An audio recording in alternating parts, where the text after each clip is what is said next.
we need to talk about some of the books that I have read in the last few months. Obviously last year was a big reading year for me. I read Harry Potter and a lot of fiction because I started a non-fiction book club. But towards the end of the year, I just went rogue and read whatever I wanted to read. I find that just naturally happens towards the end of the year because like I'm off work. I had a few weddings and like holidays, trips, weekends away, and just found I had a lot more time for reading. So I want to talk about some of those books that I read. Let's get my Goodreads up. I know a lot of my friends' goals for 2026 was to leave Goodreads, but I just can't. Like, my history is on there. I don't want to abandon like all of, like, I've read 92 books. I think the first entry was 2016 on Goodreads. Like, I really just don't want to lose my history there.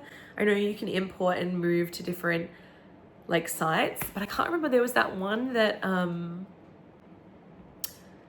made that racist AI summary. I don't remember what it was, but I did transition to that periodically, and then that happened and I said, I'm going back to Goodreads. It's shit, but it's universal. Anyways, that was irrelevant. So after finishing Harry Potter, I was in the mood for some fiction.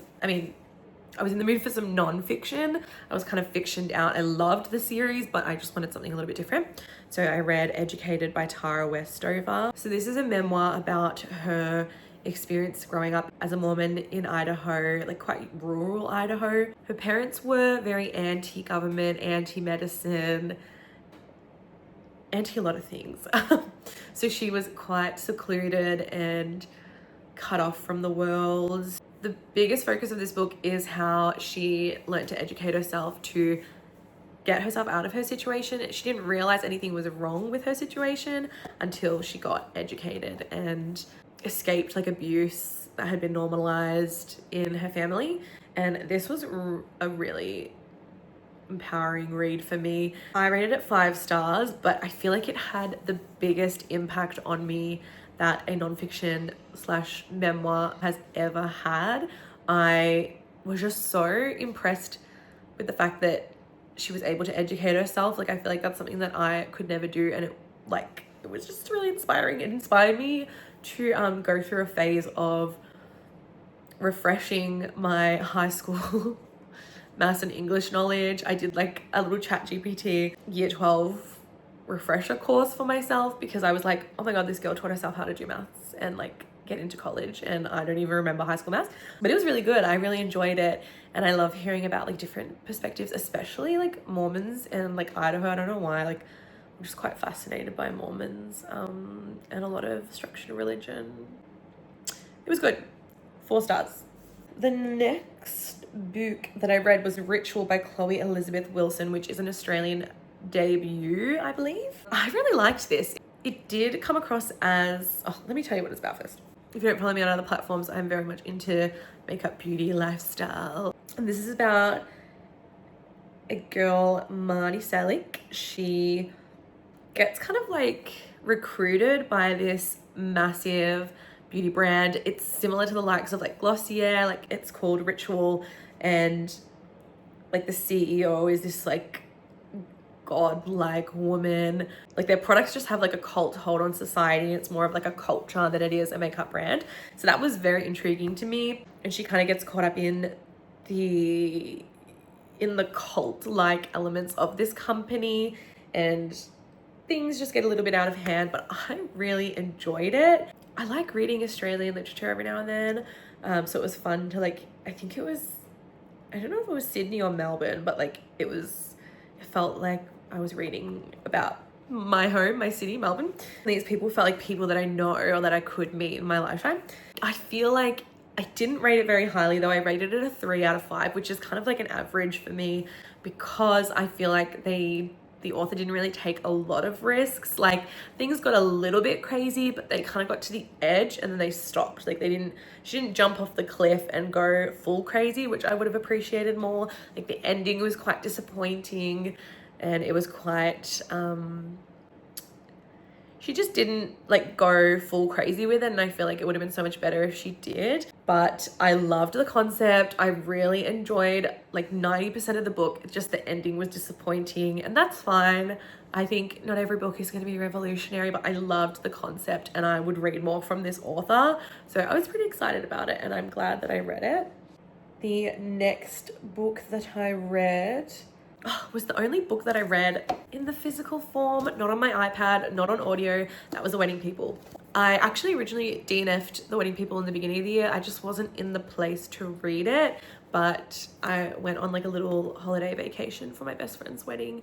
And even though the themes of this aren't very wedding, like happy marriage themes, it still was really fun to read that on that trip. This is about Phoebe Stone, and she is going through a divorce from her husband who cheated on her, and she goes and books a night at this like really grand beachside hotel that she's always wanted to go to, but her husband never felt like it was worth it. So she said, screw him, I'm going to stay at this place and then I'm going to kill myself. That's how the book starts. But it turns out she was able to book a room when it was meant to be just booked out for a wedding party for the wedding that was happening at that establishment. And it just was really beautiful. I love when books are like real and raw and show like human emotion without like being afraid of like what people are going to think. And I feel like this book did really well. Like it was still, like the themes were quite heavy. Obviously she wanted to end her life, but she basically meets people at this wedding and they show her that like there is still value to her life and her, like she is free and she can love and be herself and everything can be okay. This was a 5-star. I think my train of thought just then was that it still managed to be like a very light-hearted book, but about like quite heavy themes. And I think that was I really appreciate that. It's nice. And I like when books like show like the negative or like the bad side of people, but at the same time, like people's flaws are what makes them beautiful and unique. I feel like that's a theme that I really love, and this book had it. I won't spoil anything, but it's not like about happy marriages and weddings, but I think it was still fun that I kind of read that on my little wedding weekend holiday. Now this one, pretty much everyone will probably have heard of this, but I read Heated Rivalry and The Long Game. I was seeing a lot of the TikToks of the show and I didn't have HBO Max, and I was like, oh, I don't want to get HBO Max. I don't want to have another streaming service to pay for, but the TikToks weren't enough. So I did watch the show first, loved it, obviously. And then I read the book because I kind of just wanted more. The book is not as good as the TV show. I will say that. I feel like that doesn't happen often, but I feel like the main two actors of Heated Rivalry, they really bring the characters to life more than the book. So I did really love the TV show. Then I read the book. You get a lot more of Ilya in the book and his softer side that we don't really get to see in the show in the first season. I still rated the book 5 stars because it was really good. I'm not really a smut reader. I'm more of like a literary fiction girl, but I see the appeal. It was really nice. I really enjoyed reading that. Watched the TV show for a second time after I finished the book, and then I still wanted more, so I read The Long Game. The Long Game was a lot harder to get into. I feel like they introduced a lot of characters that I didn't care about. Like I think obviously I'm here and reading the book because I wanna know about Shane and Ilya, and there was just like a lot of people introduced that like I got like confused and I actually didn't really care who they were. I realized I didn't even describe what it's about, but I feel like if you know anything in pop culture, you'll know what it's about. It's about 2 hockey players, their enemies in their careers, but behind the scenes, they're lovers. The second book was more about like them settling in to their relationship. I rated The Long Game 3 stars because it just wasn't as good. It was a lot more about Ilya and him struggling to process his past, but I feel like the book also didn't really delve into it that good. Like I feel like the start of the book was like very much about his trauma and like how he's gonna get over his trauma, but then without spoiling anything, like their relationship got really good again, and then he didn't struggle with his trauma anymore. So I was kind of like, I don't know, it felt like a little bit like surface level. It's like, oh, you're in love, so your trauma is gonna be fine. Didn't love that so much, but I do want to read it again because I like the characters a lot. Looking forward to season 2. There's 2 more books to talk about. I read Good with Money from Emma Edwards, Reprogram Your Spending Habits and Take Control of Your Money. I really tried in 2025 to read books about personal finance because I am a spender.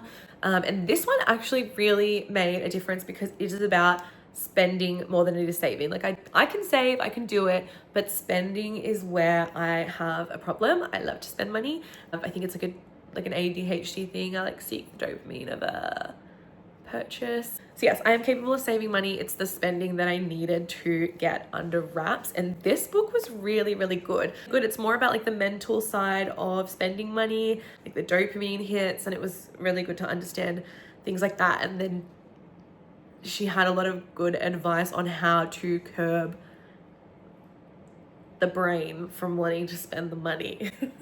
So I really liked that. It was really good. And then lastly, I read Heart the Lover by Lily King, which was really highly rated on TikTok, I guess. I think I just like started reading it because I wanted something to read and it was short. It was like very quick to get through, so it was a positive. I liked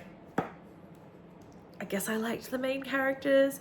I don't know, I think it was not my favorite writing. Yeah, I'll tell you what it's about though. So it's about this young woman who, I don't know, it's kind of like a love triangle situation. She meets these guys in her university and they just like live very different lives to her. So she kind of becomes a little bit like attached to them and wants to be in their worlds. One of them is Sam. He's a bit of a prick. He's quite the snob, like rich white guy.